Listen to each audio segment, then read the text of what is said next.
Dear students, today we are going to discuss with the second heading called as fertilization. The meaning of fertilization, it is the process where the fusion of gametes takes place. It is a process of fusion of gametes. Here, one of the male gamete fuses with a female gamete to give rise to zygote. I'll repeat this. Fertilization is nothing but the fusion of, it is a process of fusion of gametes, and this phenomena is called as fertilization. In this, the male gamete fuses with a female gamete to give rise to zygote. This zygote undergoes repeated division to give rise to embryo, and further it leads to the formation of new ones. Clear? Now we'll start with, there are two types of fertilizations. There are two types of fertilization. One is called as internal fertilization, external fertilization. Before going into different types of fertilization, some more words. Fertilization is also called as syngamy. Fertilization is also called as syngamy. The meaning of syngamy, similar type of gametes. Similar type of gametes are fused. Similar type. The meaning of similar type, similar species type of gametes are fused together, and this is called as syngamy. This is called syngamy. Similar type. For example, Pisum sativum male gametes fuses with Pisum sativum female gametes, and this is called as syngamy. So, in humans, the sperm and ova is fused together to form a syngamy. Meaning of this, similar species type of gametes are fused. Next, we will go for one more word called as amphimixes. Amphimixes. This word is used more in the higher organisms. The meaning of amphimixes, it is the fusion of pronucleus of male gamete. It is the fusion of pronucleus of a male gamete and the pronucleus of a female gamete. Pronucleus of a female gamete called as egg or ova. The pronucleus fusing is called as amphimixes. So, fertilization may be called as syngamy or it is called as amphimixes. We'll go for the next words. Fertilization is of two types. One is called external fertilization. One is called external fertilization and the other one is called internal fertilization. We'll see external fertilization. The external fertilization means it is the fusion of gametes. It is the fusion of gametes takes place outside the body of an organism. The fusion of gametes takes place outside the body of an organism. Especially this takes place in the water. So in the water, the fusion of male gametes and female gametes takes place, hence it is called as external fertilization. In external fertilization, the male gametes should be produced, will be in a very large number.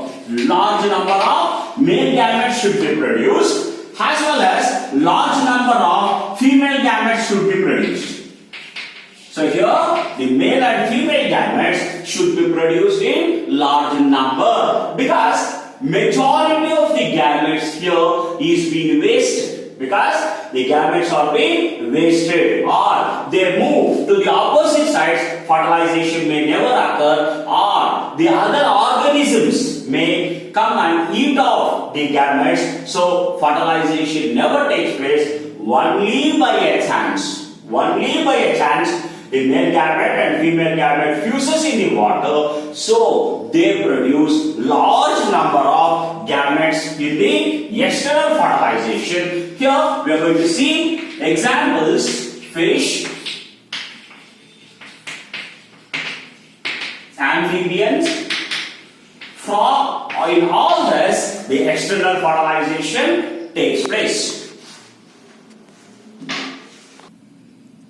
So we go for the next one called internal fertilization. The meaning of internal fertilization: the fusion of gametes.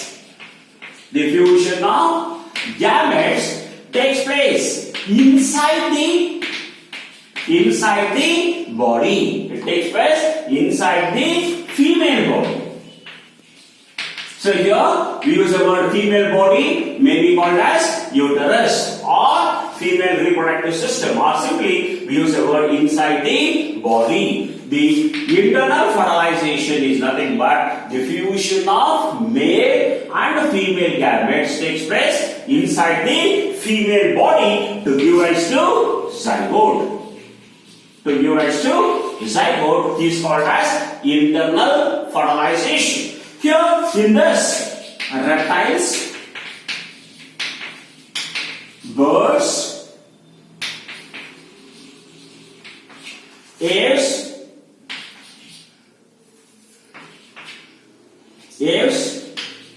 mammals, in all this there is a presence of internal fertilization. Now, we'll continue with this. In internal fertilization, majority of the cases, the male gametes will be smaller. Male gametes will be smaller and they produce large number. They produce large number of male gametes, and the male gametes are smaller in size and majority are motile. Majority are motile.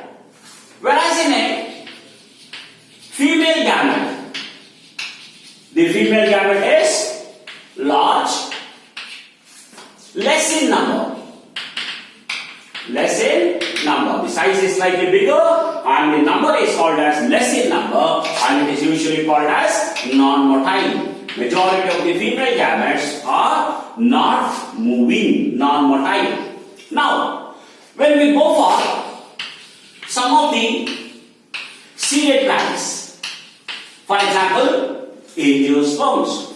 When you take angiosperms, the pollen grains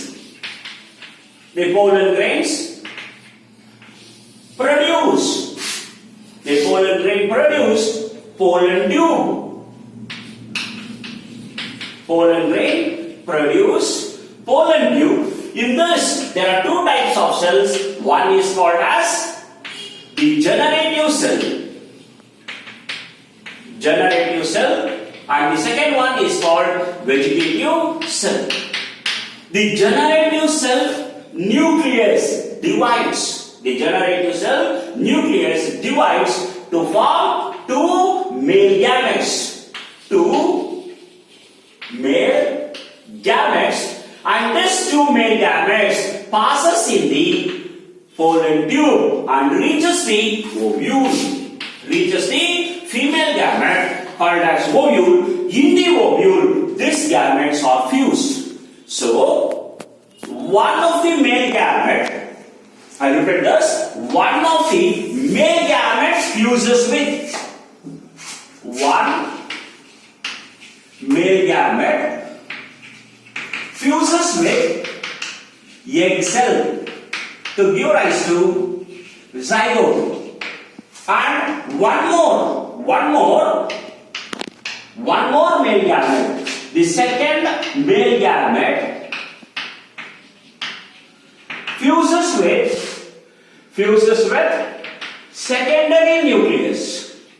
Secondary nucleus, or we use the word central nucleus of ovule to give rise to endosperm. Further, it gives rise to endosperm. Hence, this is in endosperms, the fertilization is called as double fertilization. Here, two fertilizations take place. So here, what we call the pollen grain produces, pollen grain gives rise to two male gametes. In this two male gamete, one male gamete fuses with the egg cell to form zygote. The second male gamete fuses with the secondary nucleus. We use the word pronucleus, or we use the word central nucleus of a ovule to give rise to endosperm. So, two fertilizations are taking place. Hence, it is also called as double fertilization. We'll start with the next one, called as third one, called as post-fertilization. We have completed pre-fertilization and we have completed fertilization, and the third one is called as post-fertilization. The meaning of post-fertilization: it is a process or events which occurs after the zygote is formed. After the zygote, what are the events takes place? Further, after the zygote, then it is usually called as post-fertilization. So, once the zygote is formed, once the fertilization is taken place, after that the zygote is being formed, that zygote will undergo repeated mitotic divisions to give rise to embryo, and this synthesis of embryo is called as embryogenesis. Synthesis of embryo is called embryogenesis. So, in the post-fertilization, we are going to see two words. One is usually called as zygote, and the second one is called as embryogenesis. So here, there are two events are there in the post-fertilization. The first event is called as zygote, and the second event is called as embryogenesis. Now, we'll start with what is zygote. So, as we know that the fusion of male and female gametes leads to the formation of zygote. So, this zygote undergoes repeated mitotic division to give rise to embryo. This is called as zygote. The fusion of male and female gametes is called as zygote. In this, again we are talking with external fertilization. The meaning of external fertilization: here the zygote is formed outside the body in the water. The zygote is formed outside the body. Outside the body in the water. Hence we use the word external fertilization. So this zygote will undergo repeated divisions. So here the zygote is formed in the water. Hence it is called as external fertilization. Whereas the second one called internal fertilization. So, in the internal fertilization, the zygote is formed inside the female body. Inside the body. So, repeat this. Internal fertilization takes place inside the female body. So, hence it is called as internal fertilization. We are going for some of the examples. In algae and some fungi, the zygote is covered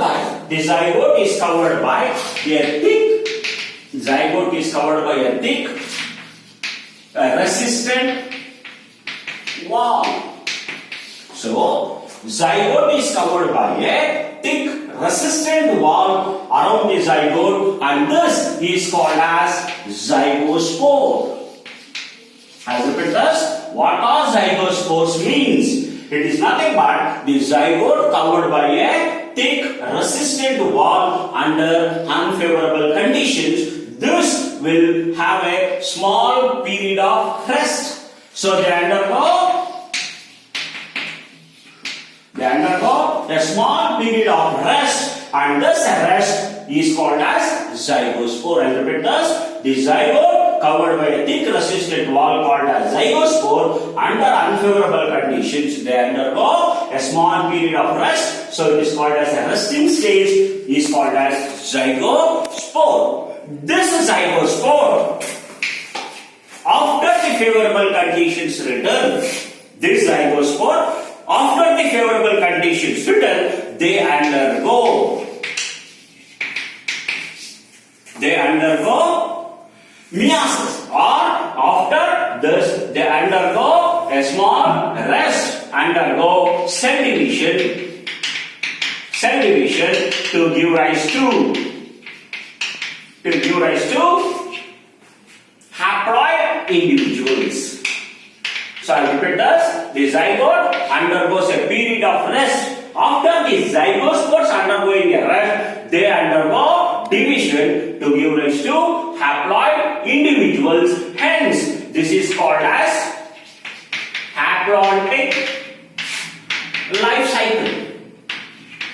I repeat this. Whereas in algae and fungi, the plant bodies are called as haplontic life cycle, because the zygote is producing haploid individuals. Hence, it is called as haplontic life cycle.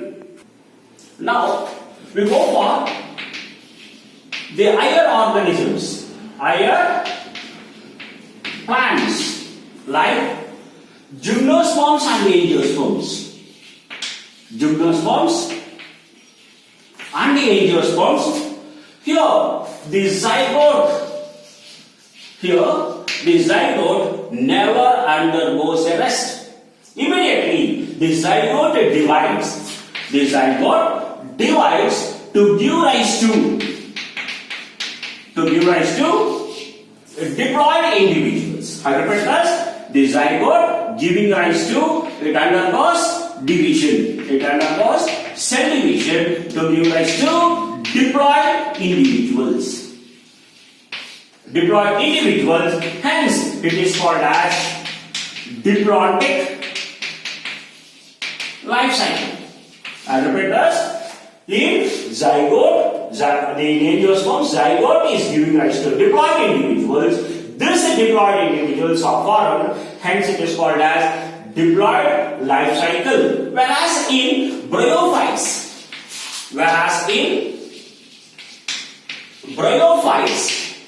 here the zygote is giving rise to both.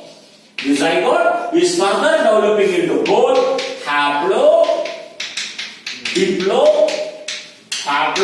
diplontic life cycle.